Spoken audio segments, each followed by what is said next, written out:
I was on a call and I had to unmute, but I was off camera and I was pumping at the time. And so it was like the word. And he like stopped the call. He's like, I'm so sorry. What is that noise? And I was like, it's a breast pump. You have like 4 children. Like, you should know what that noise is. Now we all feel awkward. Thank you. Because everyone else on the call knew what it was. You were the only one that didn't. This is Full Stack Moms.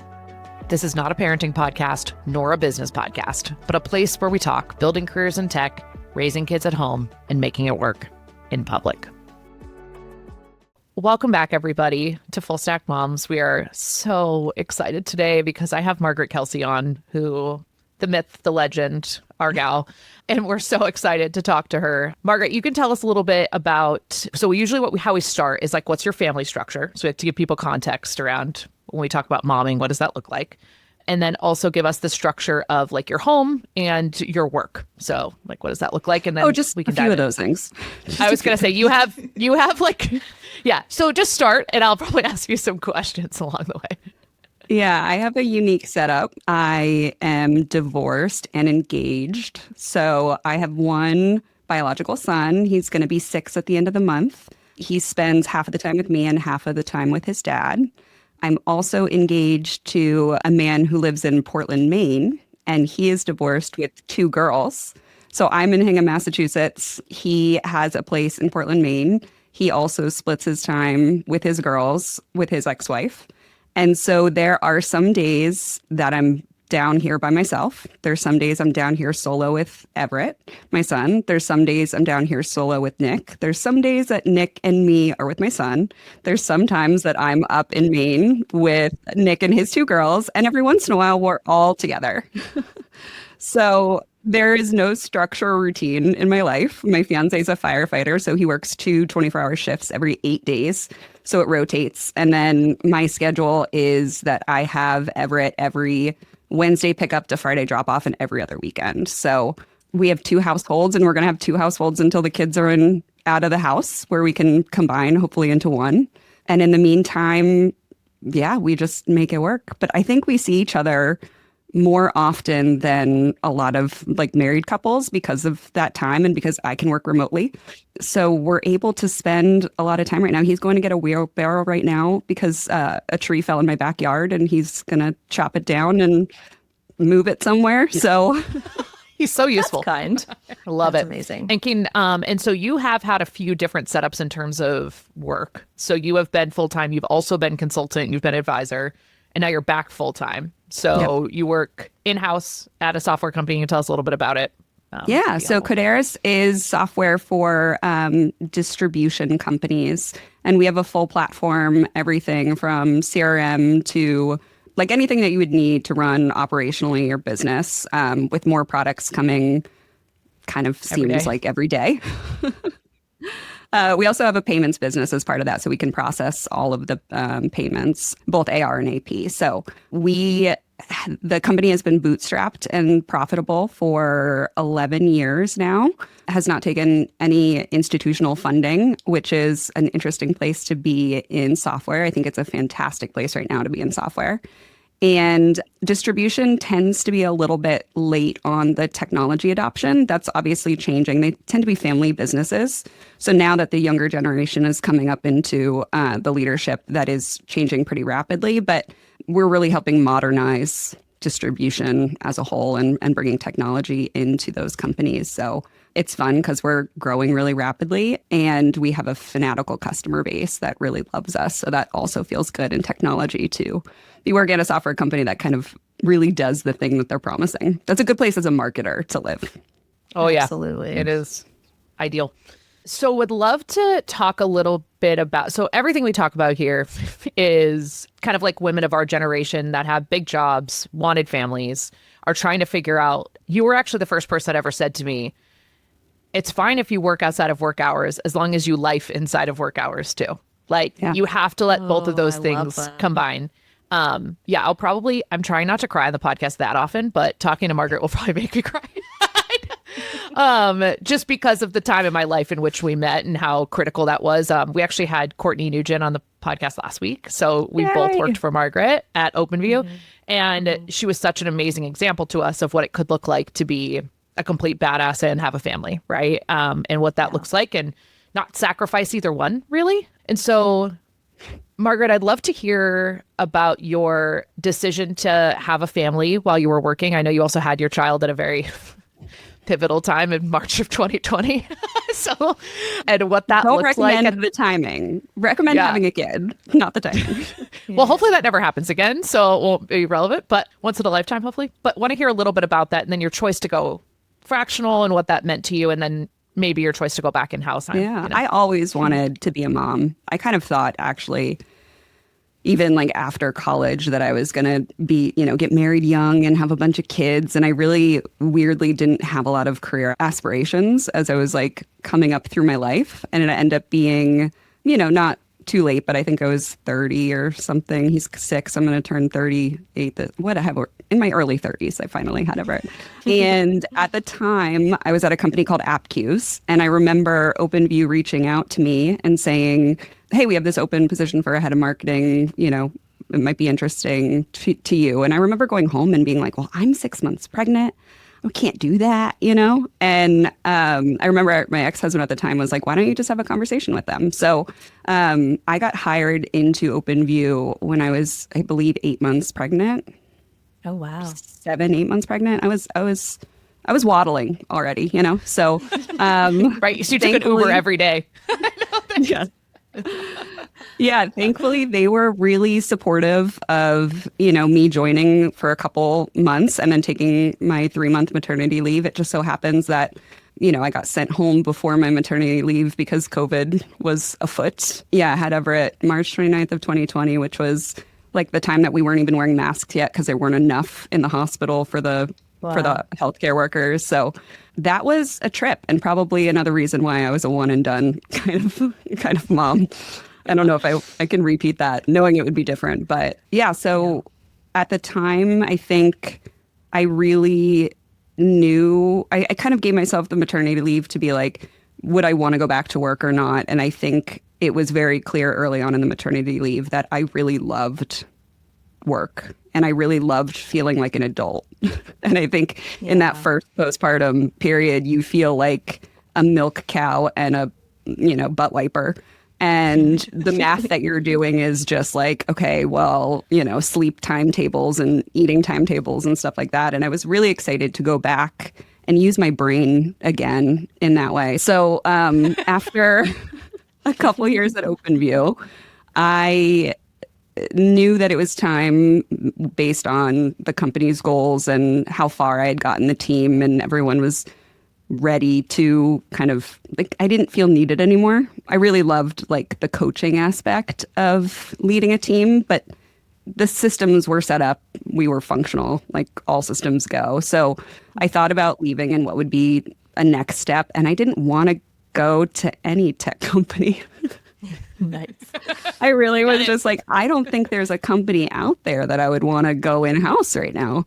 And so I had like 6 months of even just personal savings. And I told my now ex-husband that I was going to go and build this advising business. And if I couldn't make it work in 6 months, that, then I would go find a job, and ended up pretty quickly, thankfully and luckily and hustily, replaced my full-time salary advising and working many less hours per week. And That's awesome. I really feel like my like life opened up around that time. So I started creating more art. I'd go to the grocery store in the middle of the day. Sorry, what year That was 2023, like end of 2023. Yeah. So Everett was in daycare during the days, and I was able to have, maybe 10 to 15 hours of work per week. And outside of that, I was able to do whatever I wanted during the workday. And it was incredible. And actually now coming back in house, the company I work for now is my longest client in when I had my advising business. So I joke that the CEO, Tony, played the long game with me on that. He just really stuck on until I was ready to come back in house. That's great. I've had a few fractional consulting fails. where I would be the consultant and then go full time after a few months. So I think it's nice though. Like you can test out the culture. You can make sure that you actually can communicate. And I think about it often too, where I think it set up my relationship with the founder, Tony, in a way that I was advising him before now becoming the CMO. And so I think he like listens to me in a way that in other organizations, when you just come in as an employee, you know, you kind of like tuck your head a little bit and learn stuff, and you don't have that like it's difficult to then transition into the moment of, well, I'm the leader and I have a distinguished perspective on what we're looking at right now, and you hired me for a reason because you like how my brain works, and so like listen to me, you know. if your company isn't podcasting yet, you're leaving one of the highest trust marketing channels on the table. Podcasts build authority, attract customers, and create a content flywheel that feeds your social, your blog, your email, all from one conversation. The reason most teams stall out is the production complexity. Riverside solves that. Studio quality recording, AI editing, automatic clips and transcripts and publishing, all in one place end to end. One episode becomes 10 plus assets without a production team. Try Riverside Pro free for a month with our code FullStackMoms. You can check it out at creators.riverside.com/fullstackmoms. So you've grown a lot of teams in your career. Specifically at OpenView, you grew an entire team of women, right? So like just a complete Avengers group of like really strong women. And a lot of us were in that place where a few people got married in the time that they were working for you. Some of us were thinking about having a family, and you were such a example to us about, I feel like part of your management was like, how do you go into this part of your life? And so how do you think about managing your teams, not just about their like current jobs, but about like their career and how they think about it when they think about wanting to be parents too? Because I feel like you do a really good job at it. I appreciate you saying that like I was a role model or like helpful. I, at the time, was just trying to keep it all together, especially when we were still out of the office, working from home. These things are so linked together. Like when I first returned from maternity leave, we were still working from home, obviously, and the daycares were still closed. And I was in a 2-bedroom apartment that was not able to, for me and my then husband to both work from home and have a nanny there or anything like that. So for the first... oh gosh, it was not until October of 2020 that I finally got Everett a nanny. No, November of 2020 that we got a nanny because we had moved to Hingham. And at that period of time, I was the most frazzly. So I'm glad you didn't get to see that, Shannon. Those were times where I was like just hopping on the call and, you know, might even be nursing, you know, Everett and just turn my camera off and like. Got it. And I remember one time, actually, this is kind of a funny one time. There was somebody at OpenView who didn't last very long, but I remember I was on a call and I had to unmute, but I was off camera and I was pumping at the time. And so it was like the word. And he like stopped the call. He's like, "I'm so sorry. What is that noise?" And I was like, "It's a breast pump. You have like 4 children. Like you should know what that noise is." Now we all feel awkward. Thank you. Because everyone else on the call knew what it was. You were the only one that didn't. So probably just wouldn't have asked, you know, whatever that mechanical noise is. Whatever the noise is, it's necessary. So let's just not worry about it. I think what's really important for me is you have to like see someone do it before you think that it's possible. It's hard to do something for the first time that you just don't even know if you can. And I think what I really want to be is someone that says, yeah, like this is how you make it work, you know? And I think we're in this era right now where we have to reject previous rules that we all kind of thought were a given. And the more that I can just be an example to like, yeah, you can do anything. And the moms that don't go back to work after maternity leave, I totally get it, you know? But if you do want to work, I think it's a shame when women leave because they just can't figure out how to make it work, but they do want to work. I think that's a shame. But again, everyone's trying to figure it out themselves. Yeah, that's so true. Yeah, Mallory has 3 kids and she's done 3 separate things every time, right? Never the same. I thought that I would be a stay-at-home mom, so I didn't take the maternity leave with our first. I just kind of resigned and turned into consulting instead. And then had part-time nannies and stuff while I had my consulting business. I don't know exactly how many hours I was working, probably in like the 10 to 20 range, kind of like what you said.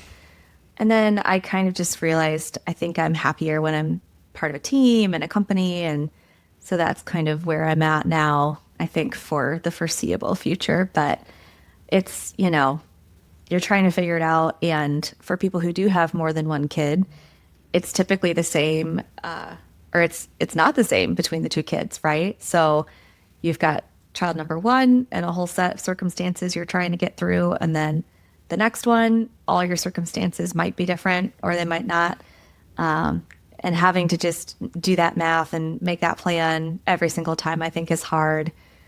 I do want to know, I'm very curious, like, I think there are a lot of women who maybe they are wanting to get pregnant or they are pregnant and they think, oh, I couldn't possibly go look for a job right now because, who's going to hire someone who's pregnant?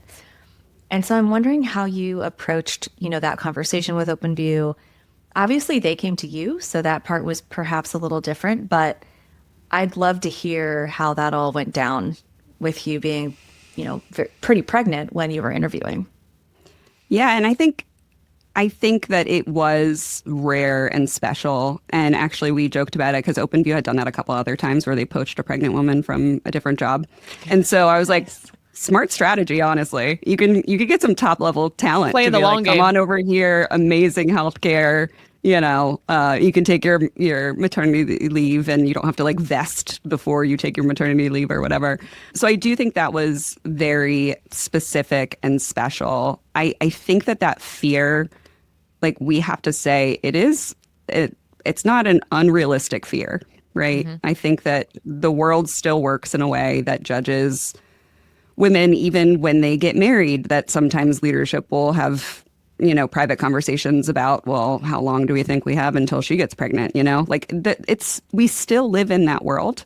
And so my best advice is try to find a company that you really admire their values and the way that they do business and the way that they take care of their people.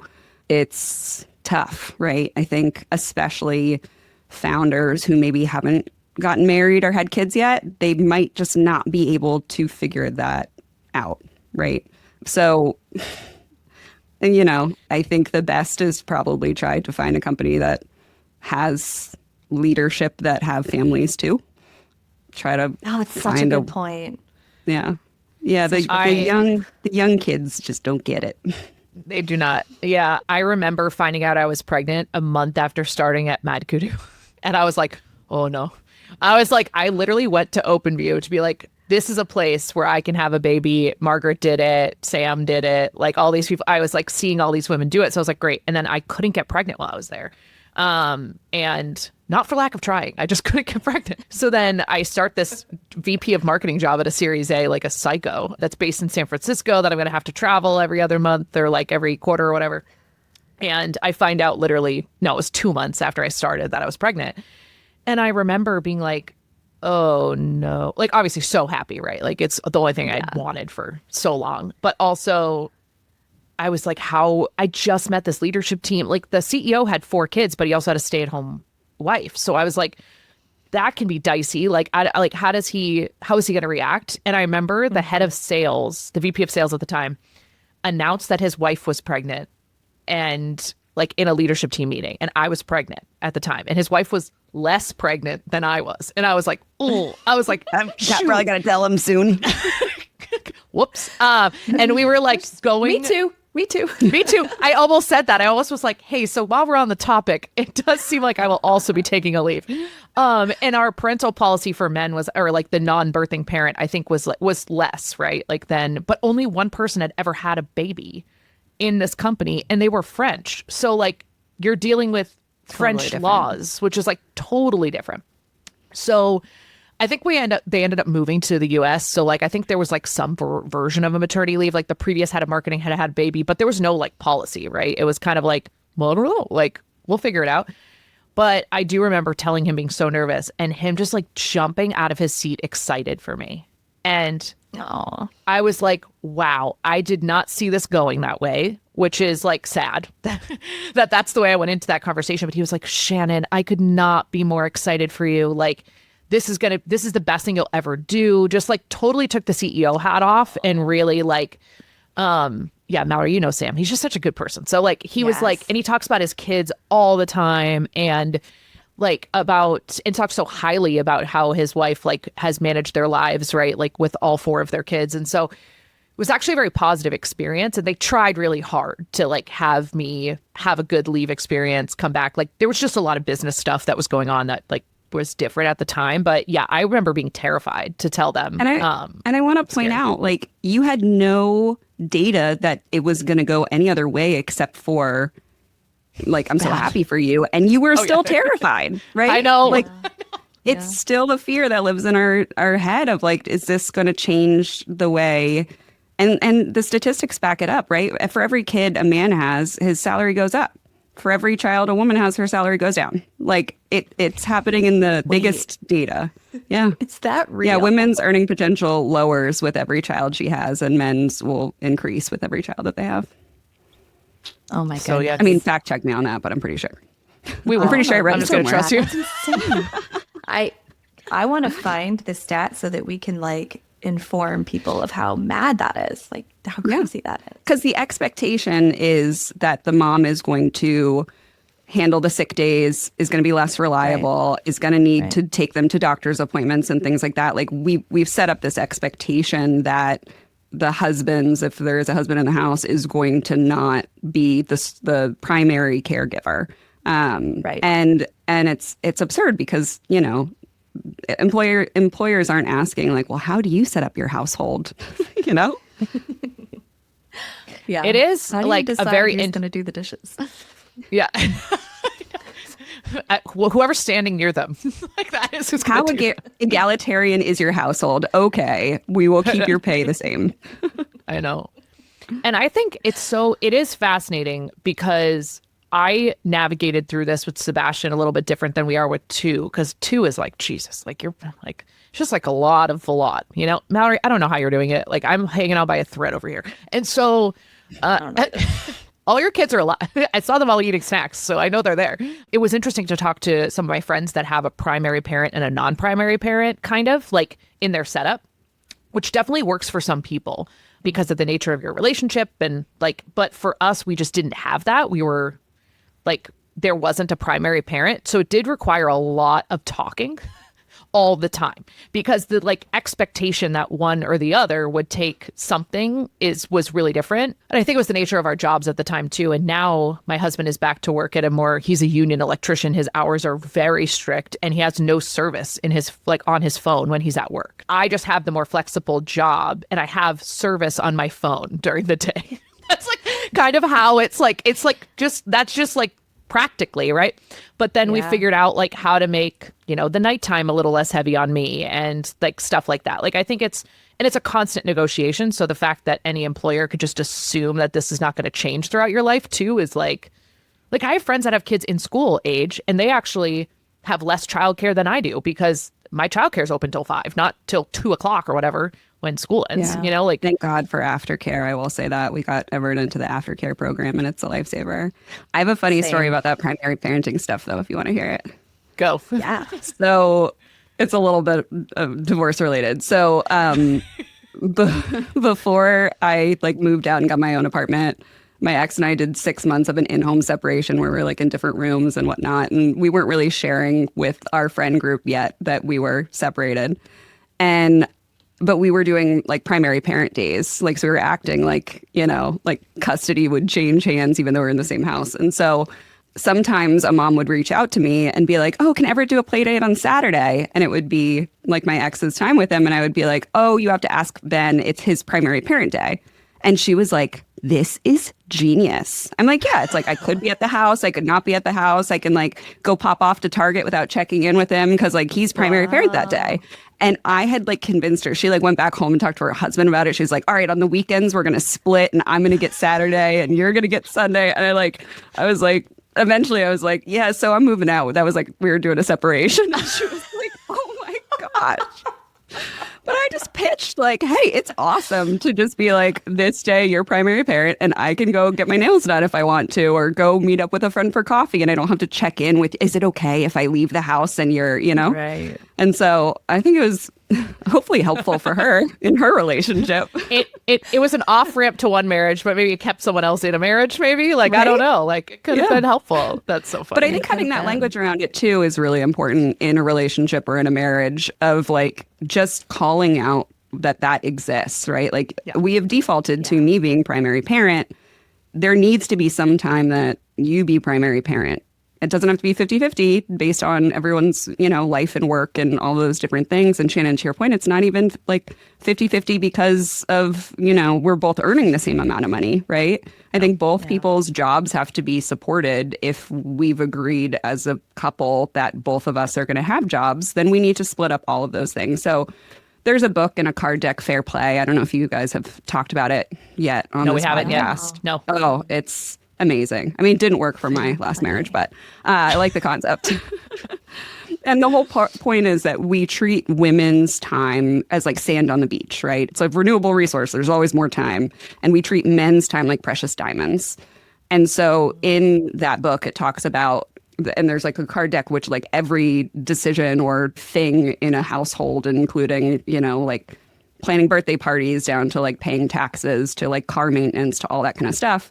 You like pick out the cards that you want to own, right? And you have to own conception, planning, and execution of that task. You can't say, all right, I put the dry cleaning stuff over here. Now you take it to the dry cleaner. Like you're the full stop. Take it to the dry cleaner, pick it up, do the whole thing. And then the other interesting thing in that book is that there are some tasks that are time sensitive, right? Like feeding your children every morning, There's some things that like need to be done. And we tend to delegate in a relationship the time sensitive tasks to the woman, and the ones like mowing the lawn, which could happen anytime on the weekend, to the man. So he gets more of these tasks that he can kind of do whenever he wants. And we get the ones that are like super demanding in terms of like needing to be done. And so it's just like I'm really obsessed with like, when we have language to talk about something, then we can actually like solve it. But without the language of like, well, why does this feel so hard? We're never going to actually be able to make any headway into being able to fix anything. Wow. Yeah. Hearing you talk about this, I'm realizing without having that framework, I think Brian and I do a decent job of this. You guys do. Ever since we were dating, we would talk about like boy jobs and girl jobs. And, like if something's broken, I don't even think about what's going to happen. Like I just know he's going to fix it. It's very Midwest. I love it. It is, right? Yeah. And but that even is related probably to how our, my maternity leave, where I decided I wanted to try staying home, like it all unfolded during this time where I was very much the primary parent, right? Like I was nursing. I was the only one who got up at night because Brian had to get up and go to work the next day.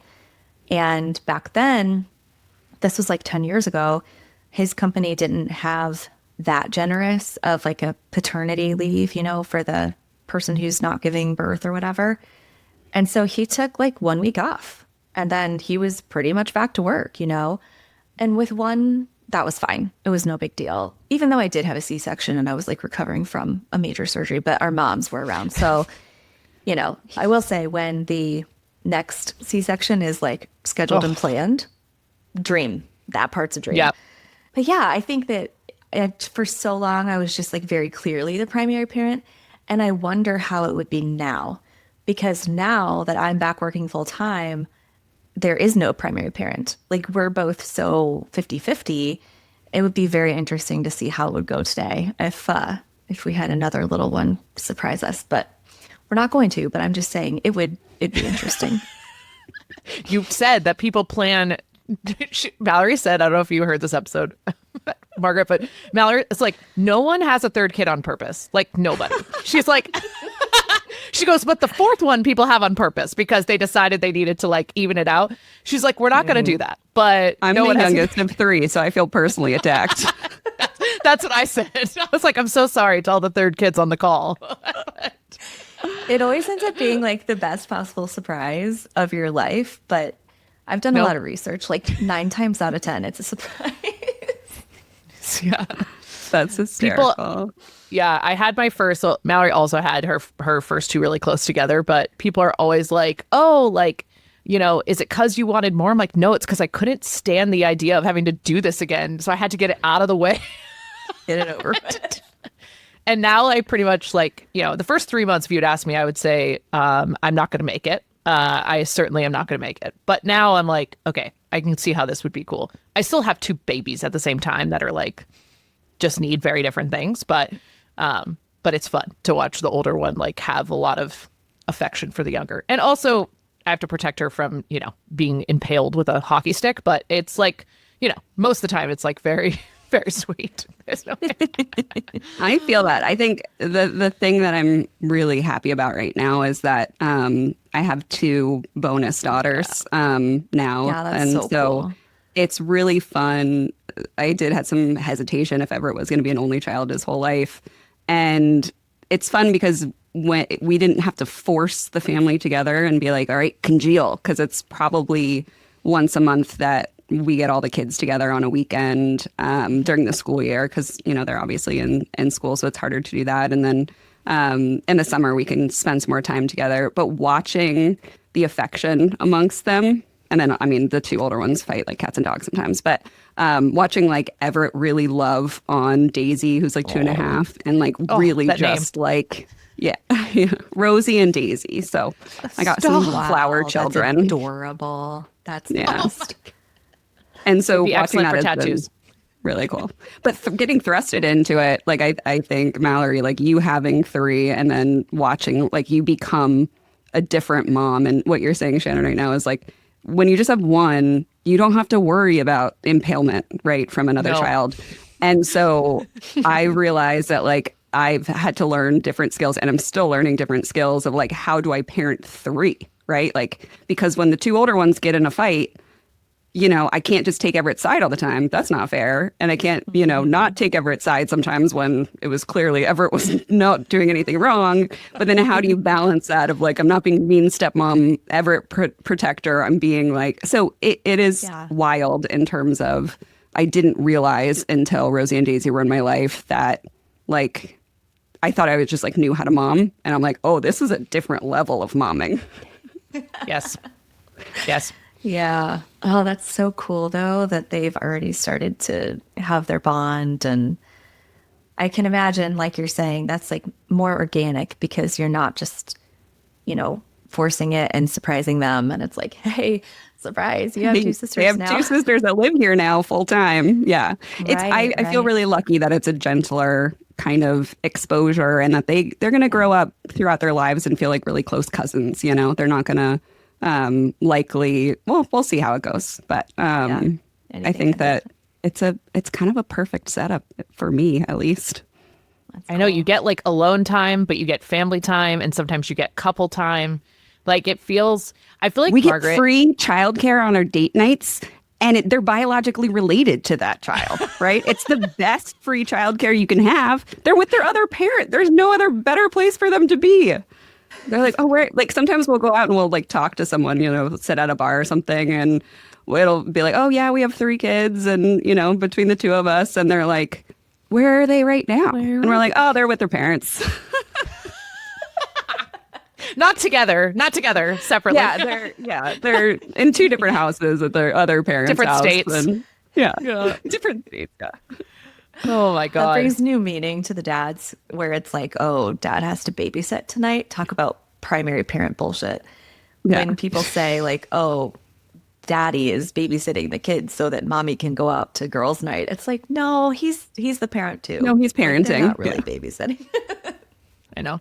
I feel like I've said this before, but I think having parental leave be really equitable is kind of the only way we get past this primary parent bullshit in the early days. Because if what you're saying is so number one, of course, I'm recovering from surgery and I was physically still am feeding my daughter because she won't take a bottle. The biggest thing with Sebastian, I remember, is like when I went back to work 3 months after, Pete was home for 3 full months being the primary caregiver to him. And I remember the first week him asking me all these questions about like how I cared for him at the time. And I know it was because he was like trying to like continuity and all this stuff. And I was like, honestly, you do you.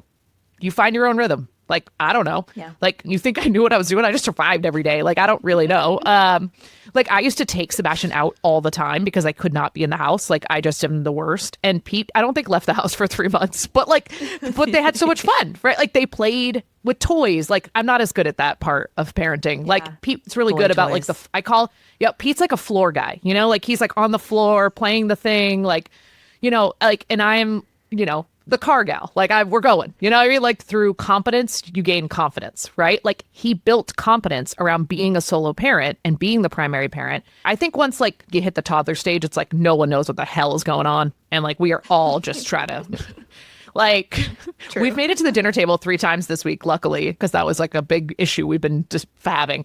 But like we're trying everything. So like now it's definitely 50-50. But I think at the beginning, it really like if you don't have equal leave, and if you cannot have women in high performing jobs in the workforce, you just can't, like, unless their husband is, or their partner or the non-birthing parent is also allowed that time to care for the child. Like that, I just feel so, I think that's the reason why we were set up for success the first time, for sure. Yeah.